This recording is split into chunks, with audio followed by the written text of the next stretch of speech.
Hola, bienvenidos al podcast número 43 de Sentido Común, el programa de Radio Cincuentopía.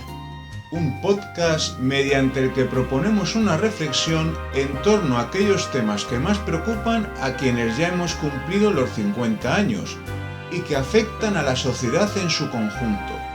Para ello, dialogamos con otras organizaciones, con corporaciones, con diferentes colectivos y con personas de diversa condición. Porque existen voces variadas que, al igual que ocurre con la Asociación Cincuentopía, hoy en día propugnan un cambio en la sociedad. Una transformación social que no vendrá sola y que pretendemos alcanzar entre todos, aportando diferentes ideas y reflexiones, cada uno desde su conocimiento y experiencia. Queremos así contribuir a crear una sociedad más justa que integre a todos los seres humanos, independientemente de su condición, edad, estado o procedencia. En definitiva, aspiramos a proporcionar un conjunto de claves para aprender a envejecer mejor. Porque, como nos gusta decir siempre en Cincuentopía, la vida comienza a los 50. Porque cada vez somos más y tenemos mucho que decir y que aportar. De Sentido Común, un programa elaborado por el equipo de Viva Voz para Cincuentopía.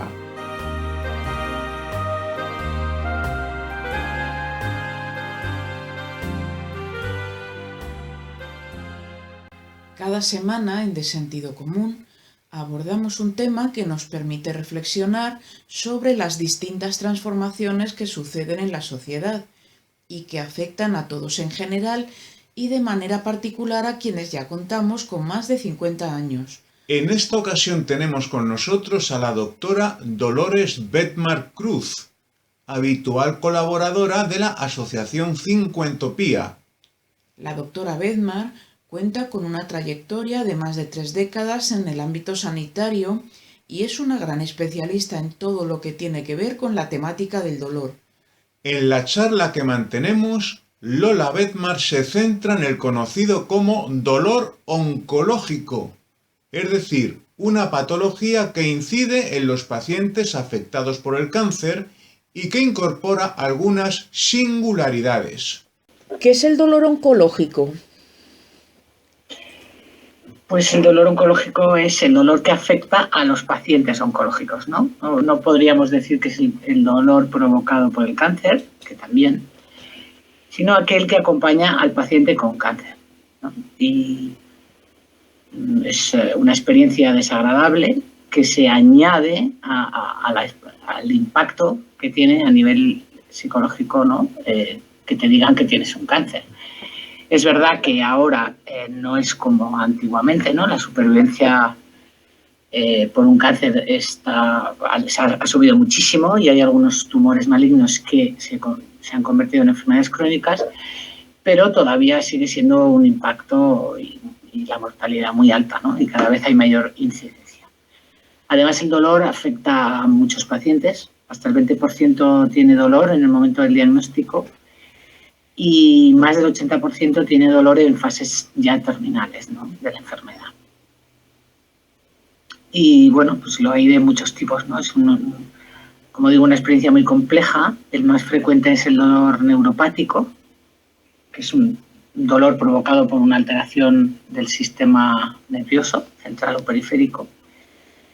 Y bueno, pues es debido a muchas fuentes, ¿no? El dolor oncológico puede ser provocado por el propio tumor, que hay tumores, histológicamente ya producen dolor porque segregan sustancias proinflamatorias, por ejemplo, los tumores de células epiteliales. También producen dolor a veces por que comprimen, ¿no? Por su situación, están comprimiendo o incluso invadiendo algunas estructuras nerviosas o ligamentos o también a distancia, ¿no? Por metástasis. Más dolorosas son las metástasis óseas o las metástasis del sistema nervioso a nivel medular. También el dolor oncológico está relacionado con los tratamientos, ¿no? El dolor postquirúrgico también puede afectan a los pacientes después de una cirugía de cáncer, o la polineuropatía posquimioterapia, que también está descrita y que se debe a una alteración de las pequeñas terminaciones nerviosas que producen muchos quimioterápicos. Y bueno, y por último, pues también los pacientes que tienen un cáncer tienen otras fuentes de dolor, otras enfermedades dolorosas, ¿no? Un paciente que tiene un cáncer no quita que tenga una artritis reumatoide, y eso también es una fuente de dolor, ¿no? Y luego, como he dicho al principio, pues eso, digamos el estigma que es el cáncer, ¿no? Todavía los pacientes piensan, pues esto, me voy a morir, ¿no? La primera vez que te dicen tienes un cáncer, pues ya piensas en la catástrofe, ¿no? En la hecatombe. Y eso se añade, claro. Por eso hay que dar un abordaje multidisciplinar a estos pacientes.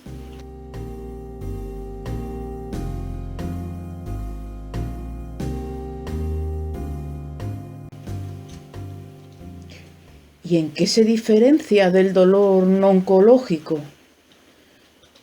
Bueno, aparte de la causa, ¿no? Que el dolor no oncológico, si es crónico o agudo, puede ser muy parecido, digamos, pero el dolor oncológico tiene el componente psicológico de la enfermedad grave o mortal, y sobre todo porque tiene una fisiopatología distinta, ¿no?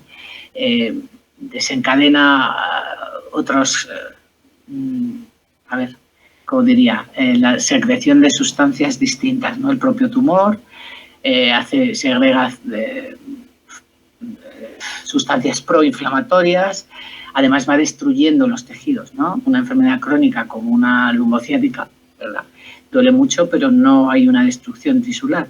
Sin embargo, una metástasis de una vértebra produce, además del dolor neuropático debido a la alteración de los tejidos nerviosos, una alteración, un dolor inflamatorio y tóxico debido a la destrucción del tejido óseo por el tumor. O sea, que es distinto. Normalmente es un dolor mixto, el dolor oncológico. Y luego, pues la esperanza de supervivencia. A ver, un paciente que no tiene una enfermedad mortal, todos sabemos que nos vamos a morir, pero digamos que el cáncer pone un poco hora, ¿no? Te dice, bueno, estás más cerca que el resto del mundo, y eso añade un componente emocional al dolor muy importante.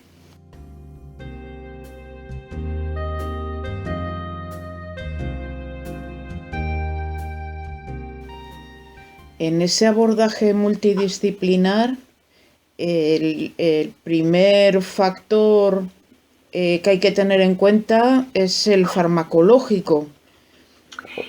Sí, claro, normalmente los que tratan el dolor oncológico suelen ser los oncólogos médicos y los oncólogos radioterápicos, ¿no? Porque hay dolores tumorales, por ejemplo, el de la metástasis ósea, que es, digamos, el más conocido.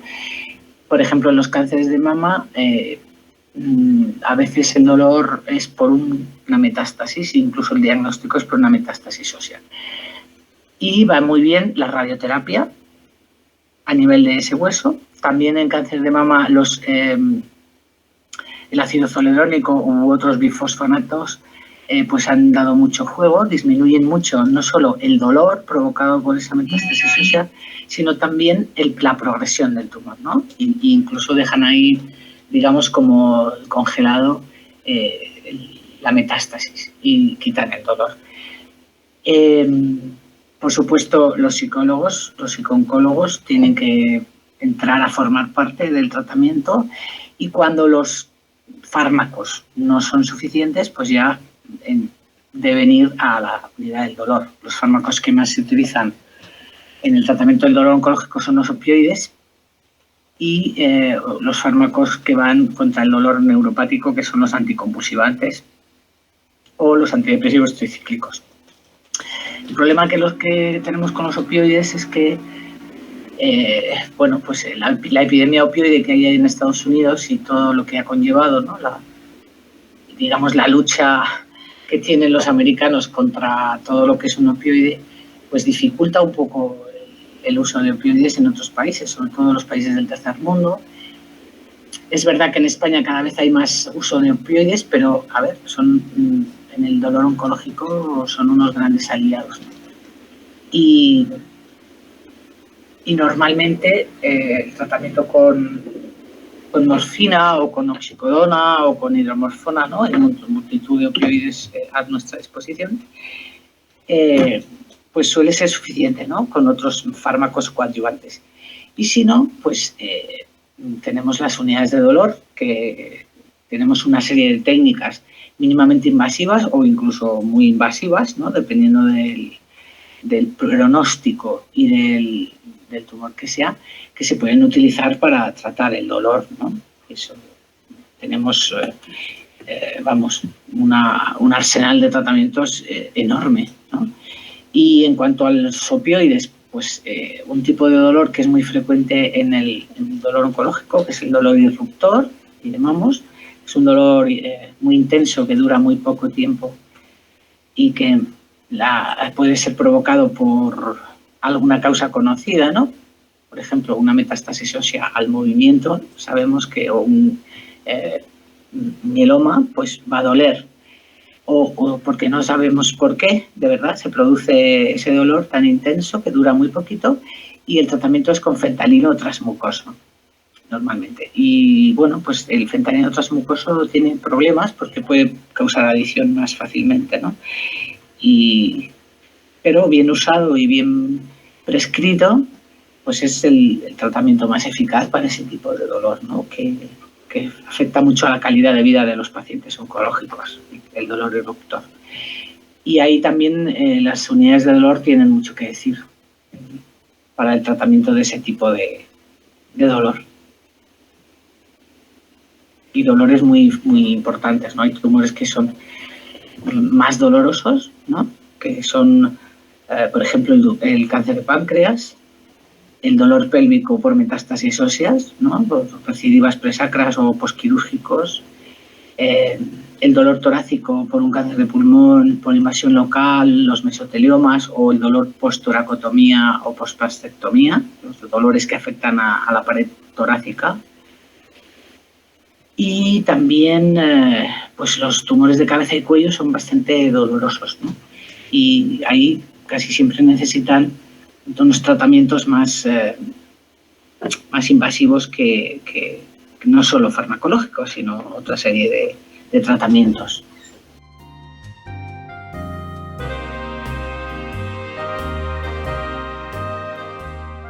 Que,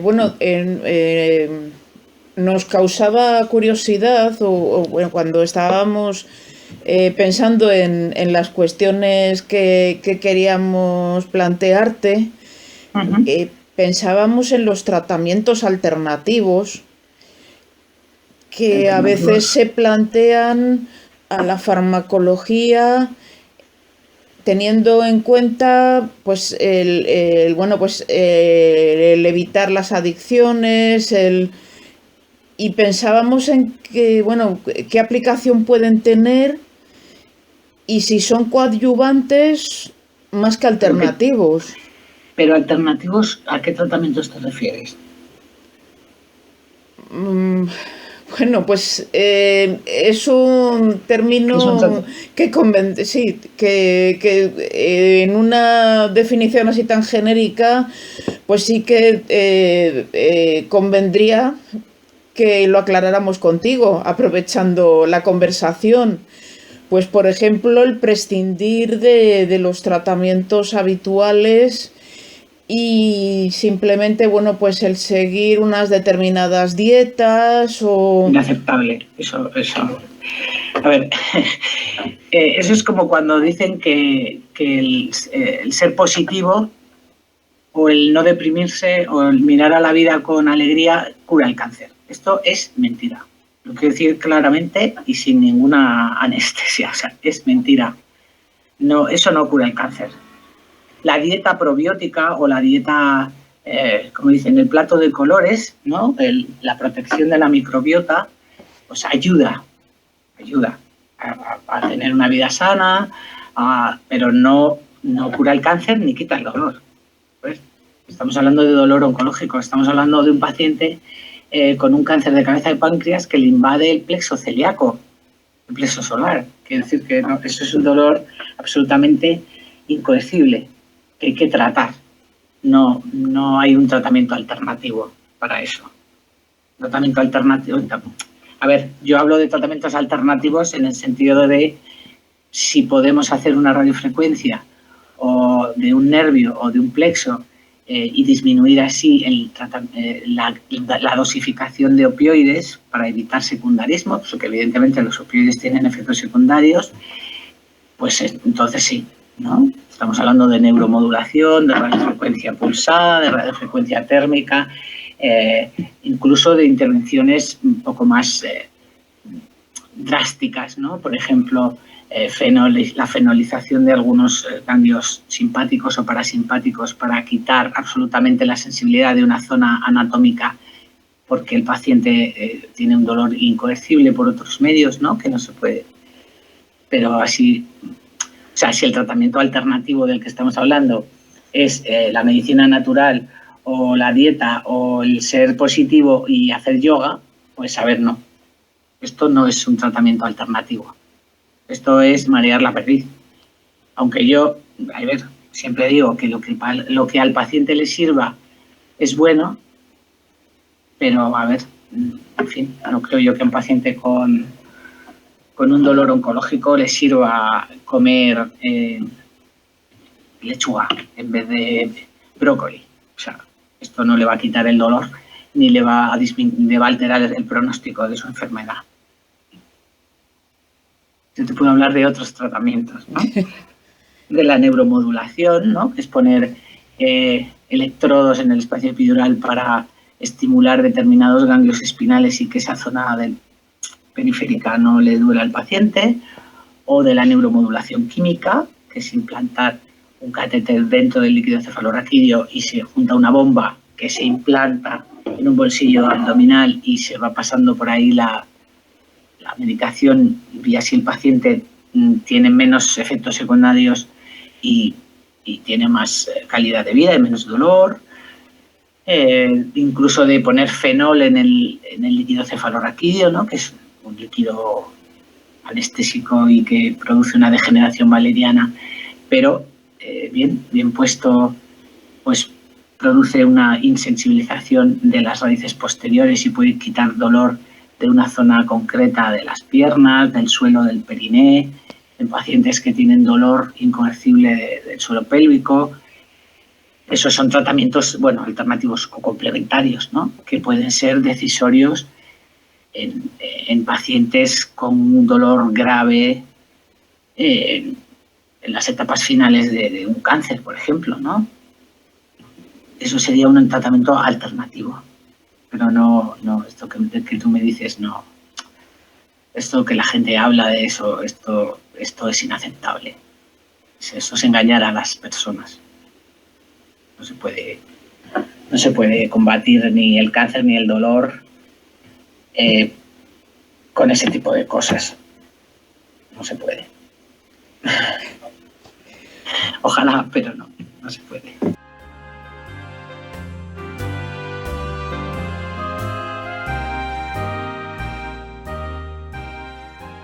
En la conversación, bueno, en otras conversaciones que hemos mantenido acerca de tipos de dolor, has mencionado los tratamientos psicológicos o la intervención del psicólogo. ¿El psicooncólogo en qué influye a la hora de poder mitigar el dolor o aliviar el dolor?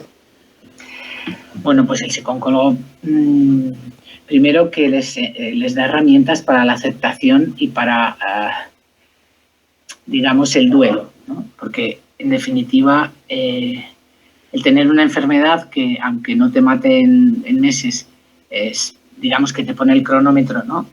Tienes que aceptarlo, tienes que aprender a vivir con determinadas limitaciones, con unos tratamientos bastante agresivos, y el psicooncólogo, pues eso, con una terapia psicológica, yo no soy psicólogo, pero sí que ayuda a eso, a llevar un duelo adecuado, a darte herramientas para lidiar con esa situación. También ayuda a los cuidadores o a los acompañantes, a los familiares de los pacientes, ¿no? Digamos que tiene un papel bastante importante porque al fin y al cabo el dolor no es solo dolor, sino que es sufrimiento, ¿no? Y aliviar el sufrimiento también es un papel, bueno, que desempeña el psicólogo, vamos, con sus terapias, no sé, son muchos tratamientos, ¿no?, que tienen ellos de terapia cognitivo-conductual o mil cosas que yo ahora mismo no sabría decirte, ¿no? Pero son muy importantes. De hecho, es una especialidad o una superespecialidad dentro de la psicología, la psico-oncología.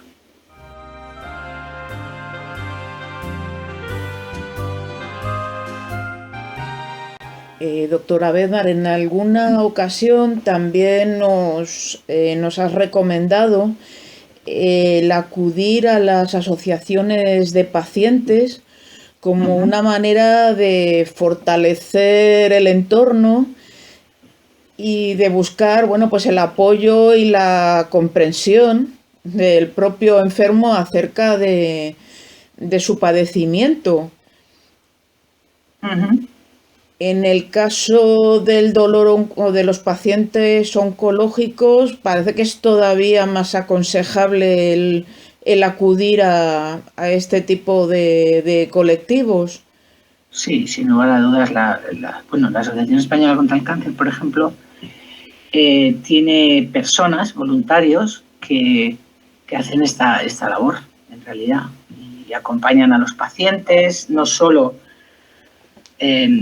con casas que tienen y con programas de ayuda, sino con charlas, con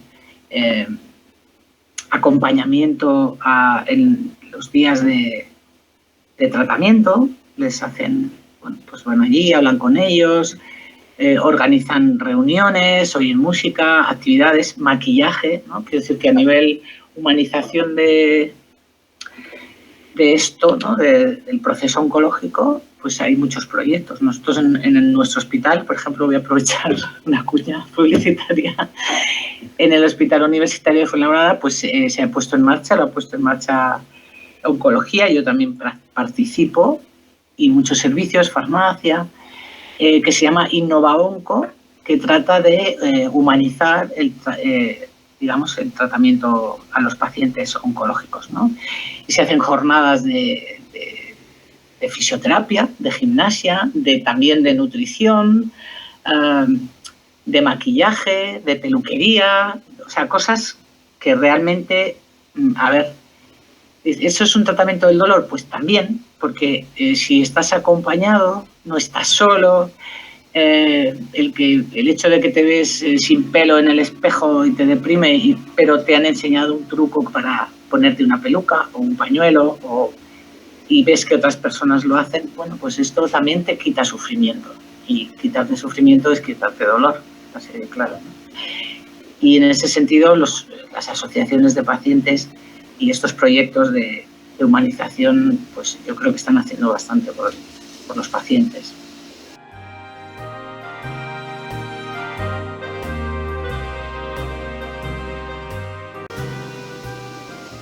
En el colectivo que nos atañe más directamente, que es el de los mayores de 50, ¿hay alguna particularidad respecto a la incidencia que sea reseñable?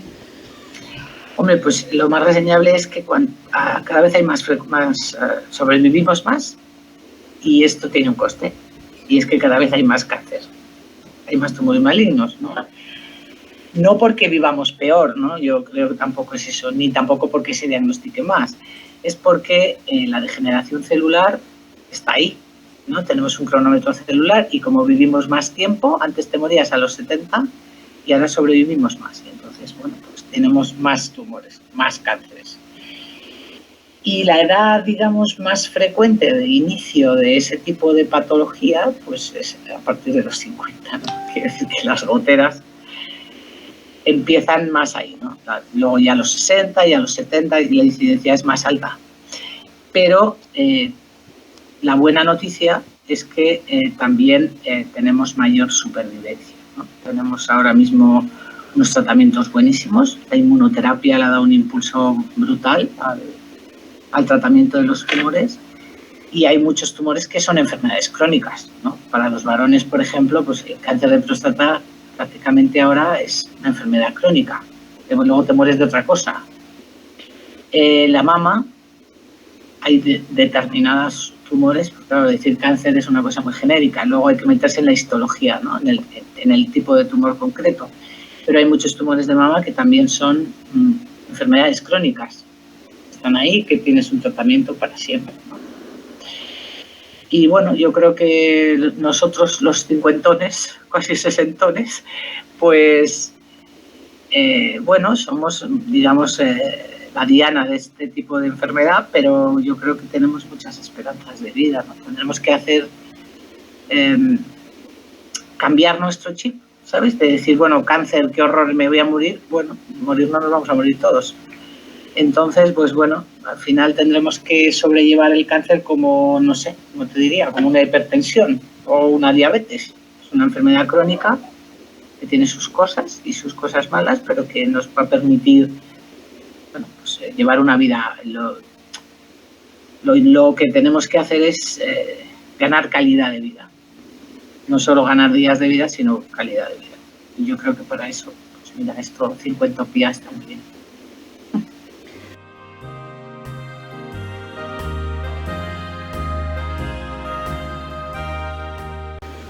Pues vamos a dejarlo aquí con este mensaje tan positivo, después de, bueno, pues del tenor de la conversación, el que, bueno, pues el tema, como siempre en las conversaciones que tenemos con la doctora Bedmar, el denominador común es el dolor, porque es verdad, porque a partir de los 50, si no te duele algo, es que no estás vivo.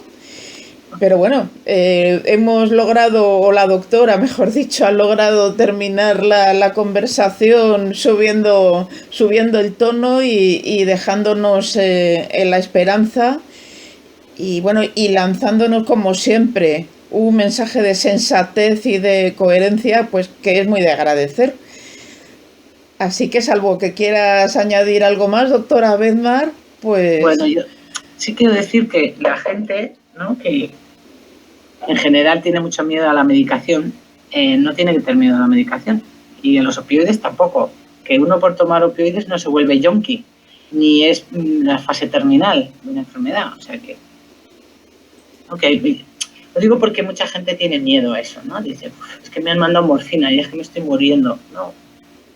A veces un dolor muy intenso requiere un determinado fármaco muy intenso que luego se puede retirar. Que no quiere decir ya voy a tomar oxicodona y ya voy a hacerme adicto y ya voy a tomar toda la vida eso. No. Entonces eso luego se retira y no pasa nada. Bueno, a lo mejor puedes protagonizar una serie de televisión como el Doctor House, pero por si hacen segunda parte ya te puedes presentar al casting. Ser adicto a la bicodina. Sí, a la bicodona. Sí. Bueno, pues, pero House no tenía cáncer. No, cierto. Pero era adicto. Así que dio mucho de sí su adicción. Dio no sé cuántas temporadas. Nada, hay que, en fin, pues eso, tomar lo que hay que tomar, ¿no? Un tratamiento adecuado. No, yo creo que lo de la medicina alternativa en los cánceres y eso no tiene cabida. La medicina normal y corriente tiene muchas respuestas, muy buenas respuestas para todo eso. Pues, estamos preparados. Pues nada, seguiremos tus consejos y bueno, y para cuando quieras ya sabes que este podcast está a tu disposición. Muchas gracias a vosotros. Muchas gracias a Lola Bedmar por todas las ideas y reflexiones aportadas durante el transcurso de nuestra conversación.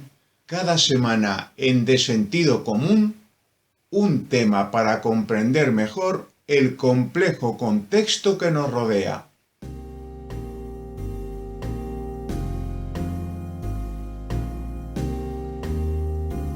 Hasta aquí ha llegado el podcast número 43 de Sentido Común, el programa de Radio Cincuentopía. Un podcast semanal mediante el que proponemos una reflexión en torno a aquellos asuntos que más preocupan a quienes ya hemos sobrepasado los 50 años. Nuestro objetivo es abordar las singularidades en distintos ámbitos legales, sanitarios, medioambientales y profesionales que acontecen a este segmento poblacional y que consideramos son de interés para la totalidad de la sociedad.